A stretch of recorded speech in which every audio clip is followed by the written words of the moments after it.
اور ہر جگہ جاتے ہیں کچھ نہ کچھ نیا جھوٹ بول کر آتے ہیں۔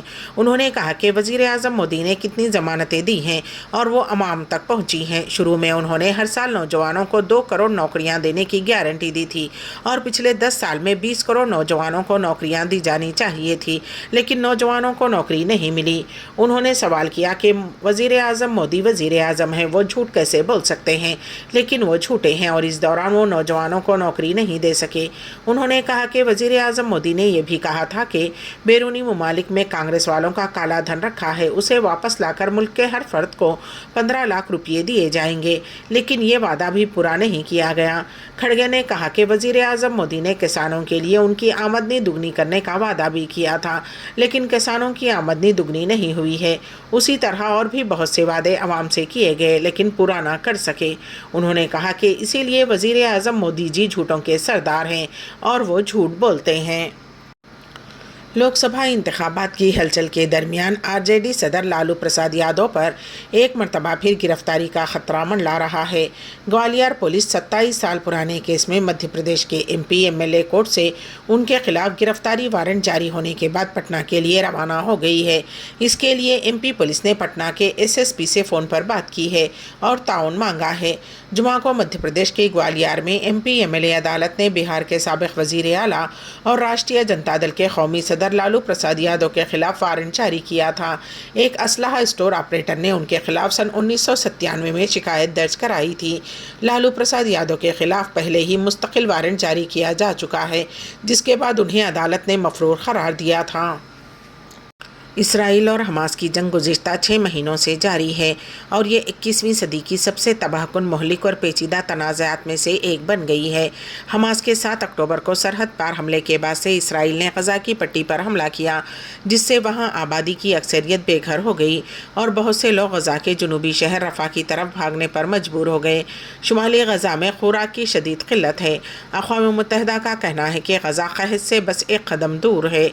دریں اثنا اسرائیلی جارحیت حماس کو جھکانے اور توڑنے میں ناکام رہی ہے۔ حماس کی جانب سے غزہ سے اسرائیل پر راکٹ داغنے کا سلسلہ ابھی بھی جاری ہے اور حزب اللہ اور دیگر عسکریت پسند گروپ بھی جنوبی لبنان سے اسرائیل پر راکٹ برسا رہے ہیں۔ حماس اب بھی 7 اکتوبر کے چھاپے کے دوران ارغمال بنائے گئے لوگوں کے ساتھ ساتھ کچھ لوگوں کی نعشیں بھی رکھے ہوئے ہیں جو اسیری میں مر گئے تھے اور جنگ بندی کے مذاکرات بغیر کسی انجام کے جاری ہیں۔ تعداد کے لحاظ سے کشیدگی پر ایک نظر ڈالیں تو پتہ چلتا ہے کہ اس جنگ نے غزہ کو پوری طرح سے تباہ کر دیا ہے۔ تباہی، ہلاکتوں اور نقصانات کے یہ اعداد و شمار بنیادی طور پر اسرائیلی فوج اور وزیر اعظم کے دفتر، غزہ کی وزارت صحت، اقوام متحدہ کے دفتر برائے انسانی ہمدردی اور ایسوسی ایٹڈ پریس کی رپورٹنگ سے سامنے آئے ہیں۔ 27ویں شب مسجد الحرام اور مسجد نبوی میں لاکھوں افراد کی تراویح میں شرکت، صفوں کا سلسلہ سڑکوں تک نکل آیا۔ پیش ہے اس سلسلے میں ہمارے نمائندے کے این واصف کی رپورٹ۔ رمضان کے آخری عشرے میں ویسے 5 راتیں آتی ہیں، لیکن اجماع 27ویں شب کو شب قدر تصور کرتا ہے، لہٰذا 27ویں شب کو عشاء اور تراویح کے لیے حرمین شریفین میں زائرین کی ریکارڈ تعداد نماز کی سعادت حاصل کرتی ہے۔ جمعہ کی شب مسجد الحرام مکہ مکرمہ اور مسجد نبوی مدینہ منورہ میں بیرون ملک اور اندرون مملکت سے لاکھوں افراد نے 27ویں شب کی تراویح اور دعا میں شرکت کی۔ خبر رساں ایجنسی ایس پی اے کے مطابق مسجد الحرام اور مسجد نبوی میں بڑی تعداد میں افراد عشاء اور تراویح ادا کرنے کے لیے مغرب کے بعد ہی سے پہنچنے لگے تھے۔ مسجد الحرام میں تراویح کے براہ راست مناظر نشر کیے گئے، جس میں دیکھا جا سکتا ہے کہ مسجد الحرام کے دالان، تہخانے، چھت، تیسری توسیع، اطراف کی سڑکیں، تجارتی مراکز اور ہوٹلوں کی راہداریاں اور علاقے نمازیوں سے بھرے ہوئے تھے۔ انتظامیہ کی جانب سے مسجد الحرام میں آنے والوں کے لیے خصوصی انتظامات کیے گئے تھے۔ مسجد الحرام میں آمد و رفت کے راستے جدا رکھے گئے تاکہ لوگ آرام سے مسجد الحرام میں داخل ہو سکیں۔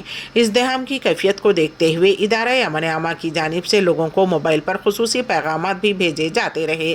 ادارہ امن عامہ کی جانب سے بھیجے گئے پیغامات میں لوگوں کو ہدایت کی گئی کہ وہ مسجد ازدحام کے پیش نظر الحرام آنے کے بجائے اپنے ہوٹلوں یا گھروں کے قریبی مساجد میں نماز ادا کریں۔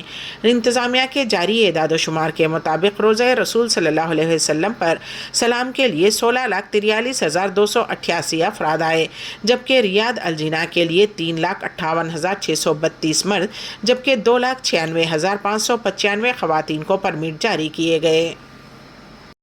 ٹائمز آف اسرائیل کے مطابق مقبوضہ مشرقی یروشلم میں مسجد اقصی میں فجر کی نماز کے وقت کم از کم 16 افراد کو گرفتار کیا گیا۔ یہ گرفتاریاں لیلۃ القدر کے دوران پیش آئی ہیں۔ اس مقام پر کشیدگی عروج پر ہے۔ اسرائیلی حکام نے رمضان المبارک کے دوران مقبوضہ مغربی کنارے میں مقیم فلسطینیوں کی اکثریت کو مسجد اقصی میں داخلے سے روک دیا تھا۔ اسرائیل کا کہنا ہے کہ 10 سال سے کم عمر کے بچے، 50 سال سے زائد عمر کی خواتین اور 55 سال سے زائد عمر کے مردوں کو اجازت نامے کے ساتھ مسجد اقصی میں نماز ادا کرنے کی اجازت ہوگی۔ اسرائیلی پولیس نے کہا کہ انہوں نے یروشلم کے لیے الاقصی کمپاؤنڈ میں اشتعال انگیز نعرے لگانے کے الزام میں 8 فلسطینیوں کو حراست میں لے لیا ہے۔ دریں اثنا اسلامی عسکریت پسند گروپ حماس نے دنیا بھر کے مسلمانوں سے فرائیڈے آف ریج فار فلسطین میں شرکت کی اپیل کی تھی۔ پولیس کا کہنا تھا کہ حراست میں لیے گئے فلسطینیوں نے حماس کی حمایت میں نعرے لگائے تھے۔ انہیں پوچھ تاچھ کے لیے لے جایا گیا ہے۔ غزہ میں ڈرون حملوں میں 7 غیر ملکی امدادی کارکنوں کی ہلاکت کے معاملے میں اسرائیلی فوج نے اپنے 2 افسران کو برطرف کر دیا ہے اور 3 دیگر کے کردار پر سرزنش کی ہے۔ افسران پر الزام ہے کہ انہوں نے اہم معلومات کو غلط استعمال کیا اور فوج کی مصروفیات کے قواعد کی خلاف ورزی کی۔ اس حملے میں خوراک کی ترسیل کے مشن پر 7 امدادی کارکن ہلاک ہو گئے تھے۔ قتل کے بارے میں ایک ریٹائرڈ جنرل کی تحقیقات کے نتائج نے اسرائیل کے شرمناک اعتراف کو نشاندہ کیا ہے۔ ان ہلاکتوں کے بعد اسرائیل کو امریکہ بشمول اہم اتحادیوں کی طرف سے دباؤ کا سامنا ہے، جس میں حماس کے خلاف جاری جنگ میں غزہ کے شہریوں کو بچانے کے لیے خاطر خواہ اقدامات نہیں کرنے کا الزام بھی شامل ہے۔ امبیڈکر اردو نیوز کے اختتام سے قبل دوبارہ سرخیوں پر ایک نظر۔ ریاست تلنگانہ کے چند اضلاع میں ہفتہ اور اتوار کو گرم ہوائیں چلیں گی، گھر سے باہر نہ نکلنے کا مشورہ۔ بس میں ایک خاتون کے بیگ سے 15 تولے سونے کی چوری، تلنگانہ کے جگتیال بس اسٹیشن میں واردات۔ وزیر اعظم نریندر مودی جھوٹوں کے سردار، کانگریس صدر کھڑگے کا بیان۔ اور 21ویں صدی کے سب سے تباہ کن جنگ نے غزہ کا نقشہ بدل کر رکھ دیا۔ اسی کے ساتھ ہی امبیڈکر اردو نیوز یہیں پر اختتام پذیر ہوتی ہیں، تو دیجیے گا سبیحہ تبسم کو اجازت۔ اللہ حافظ۔